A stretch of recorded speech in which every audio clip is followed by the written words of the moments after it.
Hey, no matters. How are you today? So was trying to do a simultaneous broadcast, but wasn't working over here on YouTube. So I thought I would do it again and um, share it with you all. So today is day two of the 40 days, the Divine Nomad Way. And today we're talking about intellectual health. So intellectual health is you say what does that mean? What that means is intellectual health is being aware of all your thoughts and choosing to act on the ones that we believe will move us towards our greatest potential and our highest good. That those four things, or the greatest potential and our highest good, are what and to become a divine nomad, because we're always journeying and we're always seeking to move towards that goal of being our best selves, our greatest potential, and to move at our highest good. And how do we get there? First is focusing on the quotes. Good thinking is better than good money, right? That's an African proverb. Good thinking is better than good money. Wow, like that's pretty good. Um, what does that mean? That means that your thoughts are things. Having good thoughts will send you is better than anything any money can buy. Is having good thoughts, because of course thoughts become things. So anything that you can create in your mind or think in your mind, it could become. So it is better than money. So one thing about our ancestors is that our ancestors only had themselves, nature, and their ability to sense things. Um, Using nature. Nature gave them all types of hints and clues and indication of what is happening, what's going to happen. It basically taught them that in order to survive, they must be aware of what's happening around them at all times. So a sense of awareness of what's going on around you will will also level and power and feed and nurture your thoughts, as well as whether or not you thrive. If you're not thriving, it's probably a lot to do with the fact that you're not aware of what's going on around you. Um, a lot of times I will go into a restaurant, and I've actually had this happen a couple of times where I've left my phone, like maybe in the car, and I brought a book, and I've had managers walk up to me and say, you know what? It's very rare that a person comes in and isn't looking down at their phone. And that's pretty telling. It's telling that we aren't aware of what's going on around us because we're like this all day. So if you're like this all day, you don't know what's happening here, or even what's happening in front of you, because you're only focused on this one little device, that's this computer that's feeding us all types of information. Another thing that our ancestors really was their dreams, the awareness of their dreams and how it related to nature. That was very important. I want to challenge you as well as myself. I often tell myself that I don't remember my dreams, but what I've been doing for a couple of weeks now is I have a dream journal next to my bed, and in that dream journal, I basically, as soon as I wake up in the morning, or if I wake up even at night, I will write down whatever was going on in my head at the time. It may be a clock, bluebird, ex-boyfriend, um, naked, you know. Or I may be able to write, actually describe what actually happened.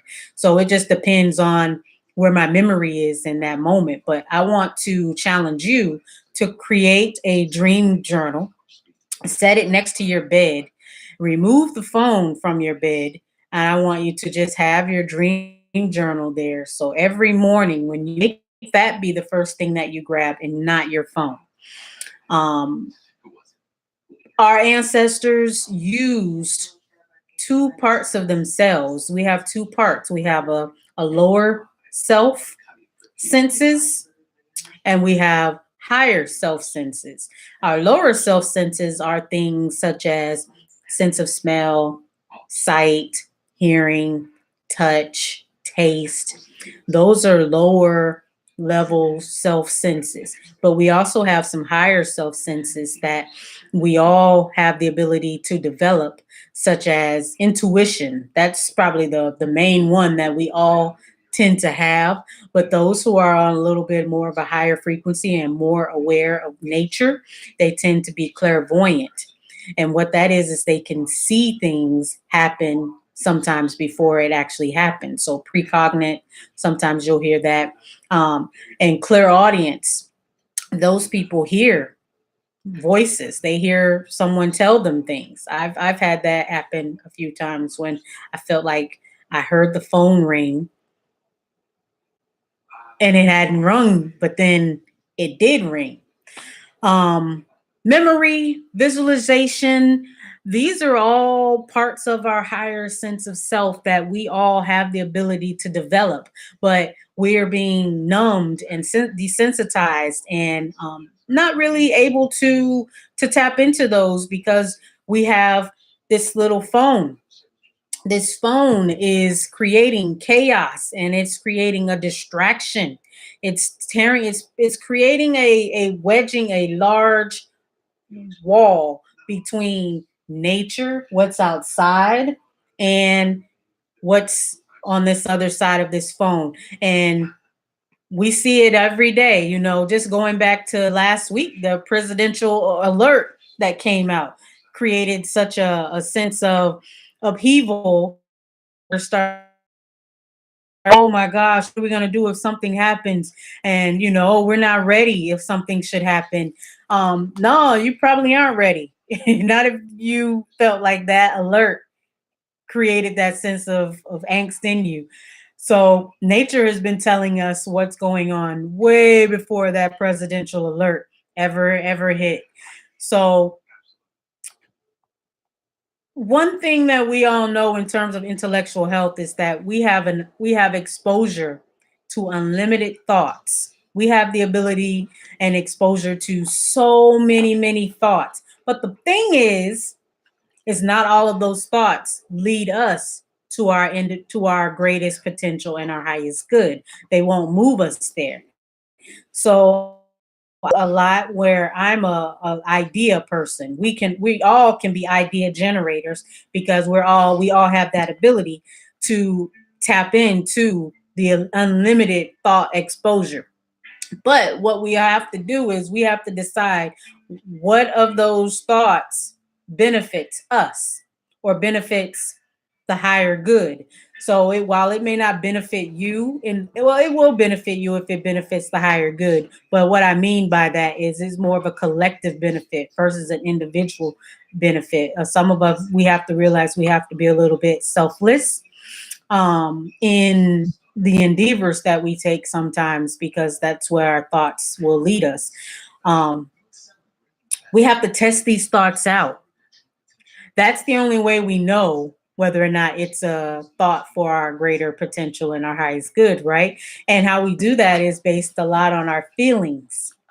So how we feel and where it takes us and our intuition, our higher self is going to let you know whether or not that thought that we have is going to get us where we want to go. And we need to always give ourselves space and room to make that process, to process those things that way.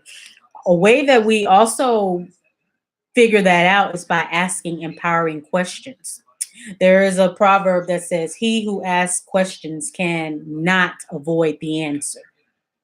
Our brain is made, our brain and our mind basically learns best and functions best when it's seeking to answer questions. So when it's seeking the answer to the question, that's when it moves the best. That's when it starts to give you like the best of the best. It's letting you know, like, yo, yes, this is it. Now, an empowering question is not a question like why me, or why not me, and why her, and those type of things. It's a question that's going to basically direct the search towards the answer that's going to give you the power towards this challenge that you have, um, to develop the basic purpose, but ultimately, again, going back to just growing and fulfilling our potential.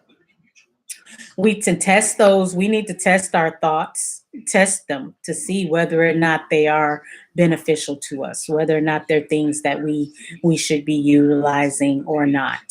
I think that's very important to be able to test. And you can test through observation, or you can just go out and just see. A lot of, there are people out there, there's two types. Well, I won't say two types. There are definitely several types of people. There are some people who they have to touch and test every experience, but just know people who can and say, oh, yeah, I saw how that worked out. Or just watch observation. You can observe other people and decide whether or not that's what you want. Sure, it may not work the same. You may not get the exact same results as them, but now you know what the consequence or the negative of that can be. So we're going to get feedback as we test our thoughts. We're going to get positive feedback perhaps, and that positive feedback will let us know to keep going. We may get negative feedback. That negative feedback will let us know whether or not we should adjust, modify, remove, let go completely. But if we're not measuring or tracking and testing our observations, or testing how we react to these things, we just continue to do the same thing over and over again every day. We're not improving, we're not moving, we're just same old, same old. We're rats in the race, right? And we don't want to be rats in the race. So the only way to liberate ourselves is we also need to not judge the thoughts that come in yet. Don't make a judgment about them.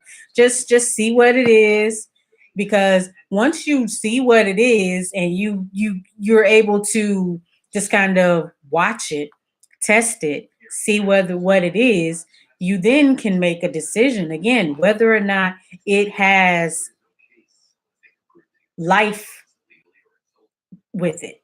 Some things aren't life fulfilled. They're not full of life. Some things are just distractions, quite frankly. And we don't want things to distract us. We don't need thoughts that distract us from what our purpose is, and our greatest, possibilities of life. Um, One thing that I love to say, and I thought was really nice, is that the results of our life will be our guru and our guide. So I want you to remember that. The results of your reality is your guru and your guide. So this is where some people will say, if you don't like it, change it. Kind of. Yeah, pretty much. Just another way to say that, right? You're not a tree, move. Same thing. So just know that the result, and you just continue to do the exact same thing. It's not going to change. But stay calm, accept it. In a way, we have to accept the reality in a calm manner. Some people get very angry about the reality, but that doesn't change anything by being angry. We actually move better and through the world when we have a peace of mind than when we are angry at the world.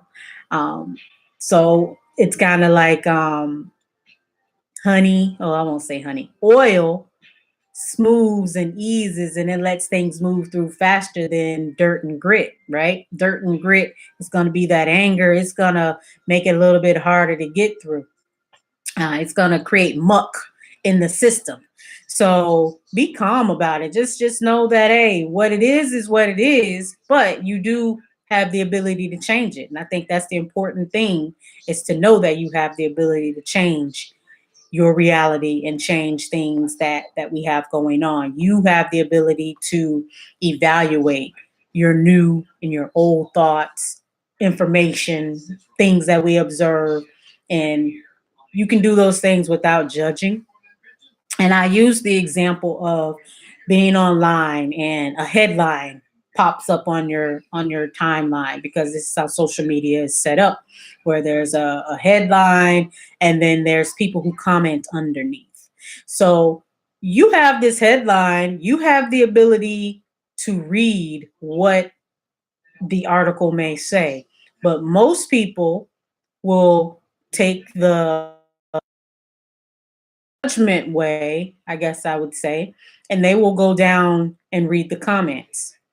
By reading the comments, what happens is they allow these people to manipulate their thoughts.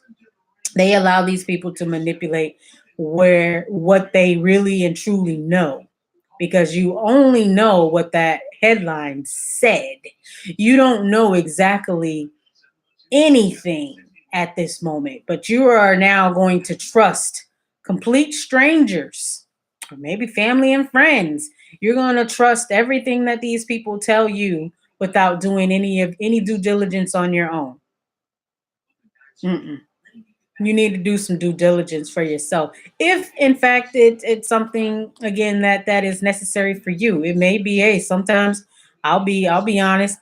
I sometimes will go down and read comments just for the hell of it.